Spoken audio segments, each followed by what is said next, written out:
V L पे यानी कि यूनिफॉर्म बेयरिंग लोड का क्वेश्चन देखते हैं। क्वेश्चन क्या कह रहा है कि simply supported beam A B of span 4.5 metre is loaded as shown in figure, find the support reaction at A and B. तो आप देख रहे हैं कि ये क्या है, सिंपली सपोर्टेड बीम है। क्यों सिंपली सपोर्टेड बीम है? क्योंकि सपोर्ट का संख्या क्या है, 2 है। इस कारण से हम कह सकते हैं ये सिंपली सपोर्टेड बीम है। और इस सिंपली सपोर्टेड बीम पे क्या लगा हुआ है, यूवीएल लगा हुआ है। आपको बताए थे यूवीएल में क्या होता था कि लोड वेरी करते रहता है। एक इंच से मतलब कि बीम के एक इंच से जब दूसरे इंड की ओर चल जाते हैं तो लोड क्या होता है, बढ़ते जाता है। तो आप यहाँ देख रहे हैं कि एक इंच पे कितना लोड है, 1 किलो न्यूटन पर मीटर, और दूसरे इंड जाते जाते कितना हो गया, 2 किलो न्यूटन पर मीटर। इसका मतलब क्या, यहाँ लोड क्या कर रहा है, वेरी कर रहा है। इस कारण से ये क्या है, यूनिफॉर्मली वेरिंग लोड, जिसको कि अपन शॉर्ट में क्या कहते थे, यूबीएल।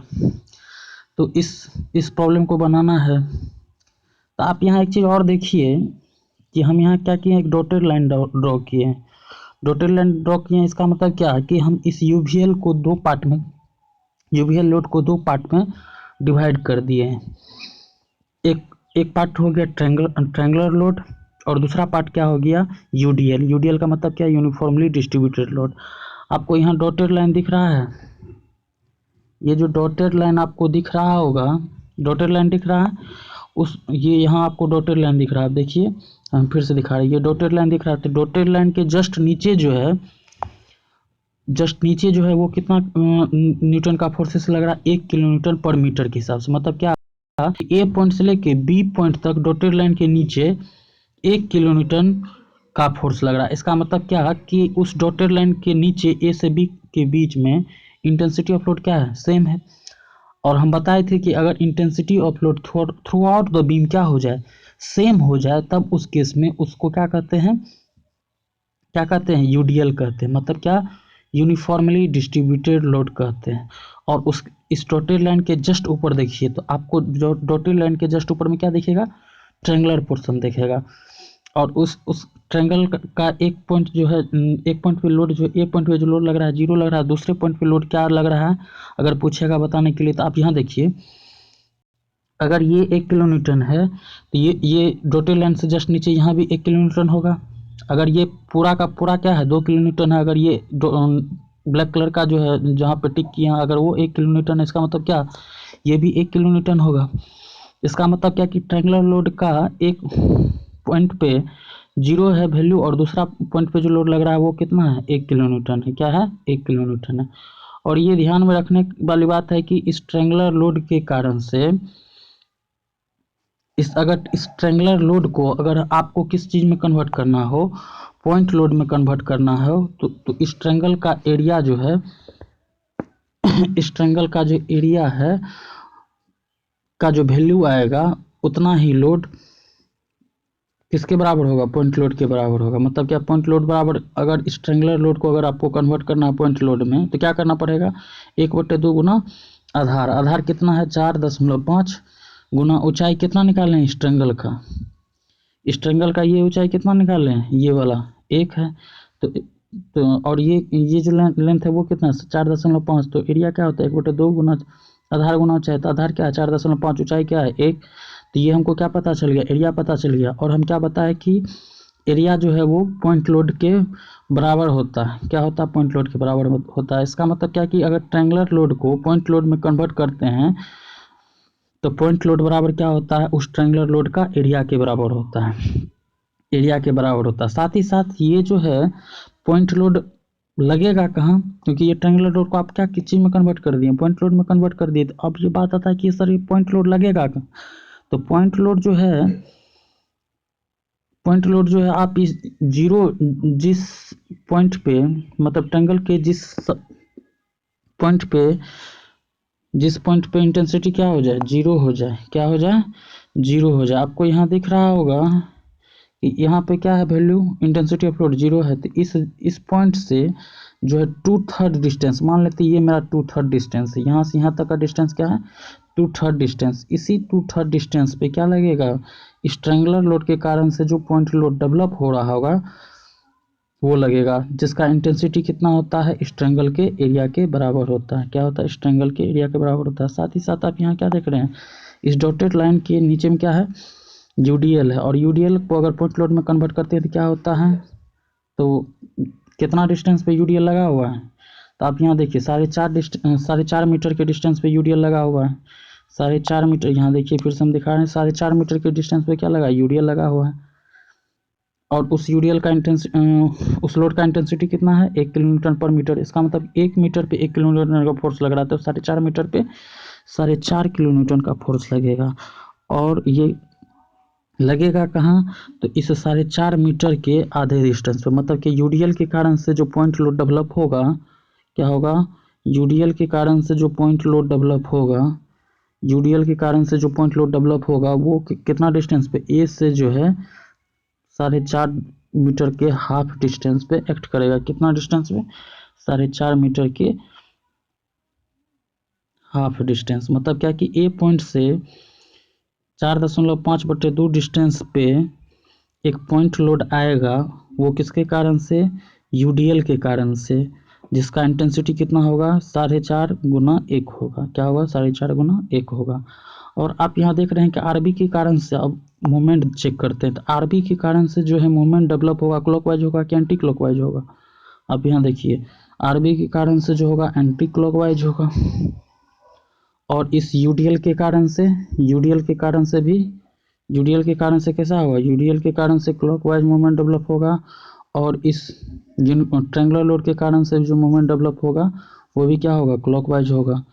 तो अगर इसको इसको अगर निगेटिव कंसीडर करते हैं, मतलब कि क्लॉकवाइज मूवमेंट को अगर निगेटिव कंसीडर करते हैं तो एंटी क्लॉकवाइज मूवमेंट क्या होगा, पॉजिटिव हो जाएगा। क्या हो जाएगा, पॉजिटिव हो जाएगा। अब इसी को हम क्या कर रहे हैं, सॉल्व कर रहे हैं। यहाँ देखिए गौर से हम लिख दिए हैं कि note if convert triangular load into point load then point load equal to क्या होता है, बेस स्पान। बेस स्पान कितना का था, 4.5 गुना 0 प्लस एक्स। 0 क्या, एक ट्रायंगल के एक एंड पे कितना लोड लग रहा है, 0, और दूसरे एंड पे क्या लग रहा है, एक्स। यहाँ देख पा रहे हैं, यहाँ हम नोटेट कर दिए ये x/2, या आप ये कह सकते हैं इक्वल टू क्या है, एरिया ऑफ ट्रायंगल।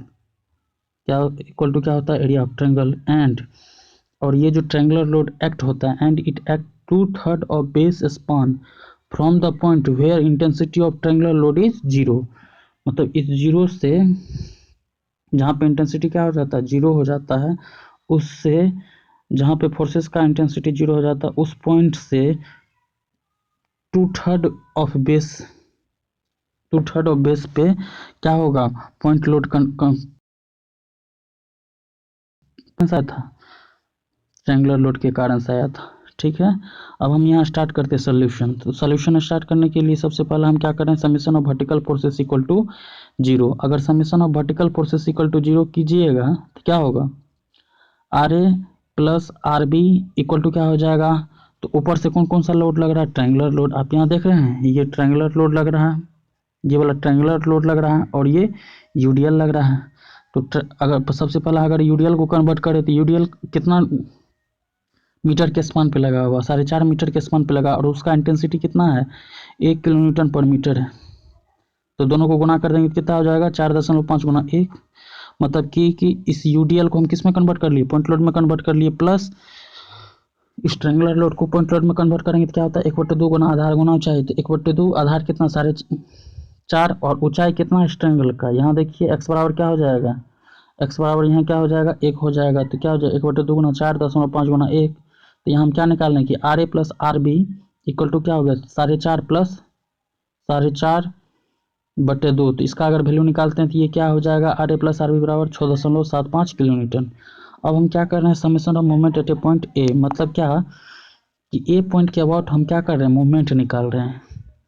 तो अगर ए पॉइंट के अबाउट अगर आप मूवमेंट निकालिएगा तो क्या हो जाएगा, ए पॉइंट के अबाउट आर ए के कारण से तो मूवमेंट डेवलप नहीं होगा, किसके किसके कारण से होगा, आर बी के कारण से होगा, और यूडीएल को जो आप पॉइंट लोड में कन्वर्ट किए उसके कारण से होगा, और ट्रायंगुलर लोड को जो आप पॉइंट लोड में कन्वर्ट किए उसके कारण से मूवमेंट डेवलप होगा। और अभी हम बता चुके हैं कि यूडीएल के कारण से जो पॉइंट लोड डेवलप हो रहा था उसके कारण से जो मूवमेंट आएगा वो क्या होगा, एंटी क्लॉकवाइज होगा, क्योंकि वो यूडीएल के कारण से कैसा लग रहा है, ऊपर से लगेगा, यूवीएल के कारण से भी कैसा लगेगा, ऊपर से लगेगा। तो ये कैसा मूवमेंट करेगा, क्लॉकवाइज मूवमेंट डेवलप करेगा। और ये आरबी आप यहाँ देख पा रहे हैं, आरबी बीम को ऊपर की ओर ले जाना चाहेगा ए पॉइंट के अबाउट, तो ये क्या हो गया, एंटी क्लॉकवाइज मूवमेंट डेवलप कर रहा है। तो हम यहाँ moment at A point A निकाल रहे हैं, moment at A point A equal to 0 equation लगाते हैं। तो यहाँ क्या देख रहे हैं कि आर बी कितना ए से कितना डिस्टेंस पे, 4.5 मीटर के डिस्टेंस पे है। तो और हम जानते हैं कि मोमेंट क्या होता है, फोर्स इंटू परपेंडिकुलर डिस्टेंस। तो फोर्स क्या है, आर बी, परपेंडिकुलर डिस्टेंस क्या है 4.5 मीटर, तो आर बी गुना 4.5। तो ये पॉजिटिव कंसीडर करें, क्योंकि आर बी के कारण से ए पॉइंट का अबाउट जो मोमेंट डेवलप हो रहा है वो क्या हो रहा है, एंटी क्लॉकवाइज हो रहा है। और यहाँ एंटी क्लॉकवाइज को हम क्या कंसीडर कर रहे हैं, तो एंटी क्लॉकवाइज को हम यहाँ कंसीडर कर रहे हैं पॉजिटिव। इस कारण से प्लस आर बी इंटू 4.5 होना चाहिए प्लस, बट हम प्लस लिखते नहीं हैं, माइनस। अब यहाँ देखिए ट्रायंगुलर लोड के कारण से, अब यहाँ देखिए ये जो ट्रायंगुलर लोड है, ट्रायंगुलर लोड से पहले आप ये देखिए, ये जो आपको यूडीएल दिख रहा है, यूडीएल दिख रहा है, यूनिफॉर्मली डिस्ट्रीब्यूटेड लोड, जिसका इंटेंसिटी क्या है 1 किलोन्यूटन। उसको हम क्या किए, पॉइंट लोड में कन्वर्ट करना पड़ेगा, क्योंकि मूवमेंट जो होता है वो क्या होता है, फोर्स इंटू परपेंडिकुलर डिस्टेंस। इस यूडीएल के कारण से जो पॉइंट लोड डेवलप हो रहा है वो कितना हो रहा है, 4.5 गुना 1, जो कि यहाँ देख रहेंगे हम लिख दिए 4.5 गुना 1 क्या है, फोर्स है। मतलब यूडीएल को हम क्या कीजिए हैं, पॉइंट लोड में कन्वर्ट कर लिए। और ये पॉइंट लोड ए से कितना डिस्टेंस पर डेवलप होता है, तो आधा डिस्टेंस पे, यानी कि सेंटर ऑफ ग्रेविटी पे एक्ट कर रहा था। 4.5 का आधा क्या हो गया, 4.5/2 गुना फोर्स इंटू परपेंडिकुलर डिस्टेंस, ये 4.5/2 जो क्या है डिस्टेंस है। तो फोर्स इंटू परपेंडिकुलर डिस्टेंस करेंगे तो क्या हो जाएगा, मोमेंट पता चल जाता है। और इस यूडीएल के कारण से जो पॉइंट लोड डेवलप हो रहा है ऊपर से आ रहा होगा, और ऊपर से आएगा तो ए पॉइंट का अबाउट बीम को किधर रोटेट करेगा, नीचे की ओर रोटेट करेगा, मतलब क्या एंटी क्लॉकवाइज रोटेट करेगा। तो इस कारण से यहाँ हम पा रहे होंगे कि क्या लिए हैं, निगेटिव लिए। आप यहाँ देखिए हम यहाँ क्या किए हैं, निगेटिव कंसीडर किए हैं, क्या किए हैं, निगेटिव कंसीडर किए हैं। साथ ही साथ अब हम किसको कन्वर्ट कर लिए हैं, यूडीएल को कन्वर्ट कर लिए। अब उसको कन्वर्ट करना है, ट्रायंगुलर लोड को कन्वर्ट करना है। तो ट्रायंगुलर लोड को सबसे पहले तो पॉइंट लोड में कन्वर्ट करना पड़ेगा। तो पॉइंट लोड इंटू डिस्टेंस अगर कर देंगे तो हमको ए पॉइंट के अबाउट इस ट्रायंगुलर लोड के कारण से मोमेंट पता चल जाएगा। तो आप यहाँ देखिए, अगर इस ट्रायंगुलर लोड को पॉइंट लोड में कन्वर्ट करेंगे तो ये क्या होगा, यहाँ देख रहे हैं आप फोर्स लिखे हुए, क्या लिखे हैं, फोर्स लिखे हैं। मतलब क्या कि इसको हम पॉइंट लोड में कन्वर्ट किए। तो पॉइंट लोड में कन्वर्ट करने के लिए क्या होता है, ट्रायंगल के एरिया, तो ट्रायंगल का एरिया क्या हो जाएगा, 1/2 गुना बेस इंटू हाइट। हाइट यहाँ क्या है, x = 1 है, क्योंकि पूरा का पूरा क्या है 2 है। अगर ये 1 हो गया तो ये कितना हो जाएगा, 1 हो जाएगा, और ये भी क्या हो जाएगा, 1 हो जाएगा।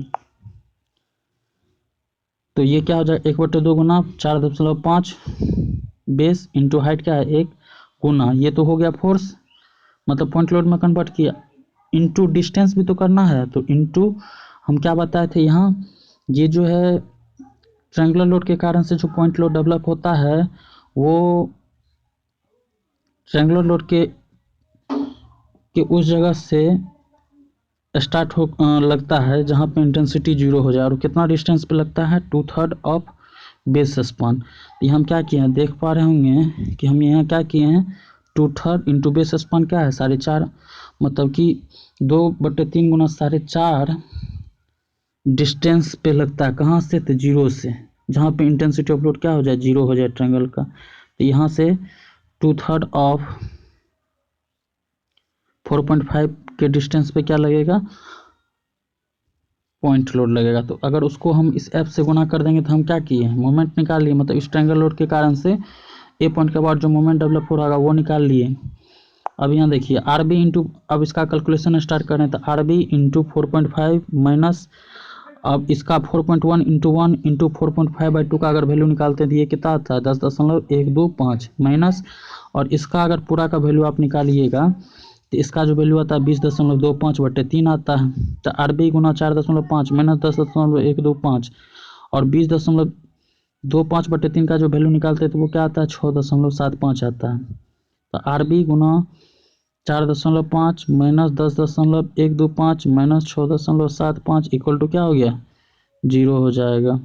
तो आर बी बराबर क्या हो जाएगा 6.875 अपॉन में 4.5। तो आर बी बराबर कितना वैल्यू आ गया 3.75 किलोमीटर।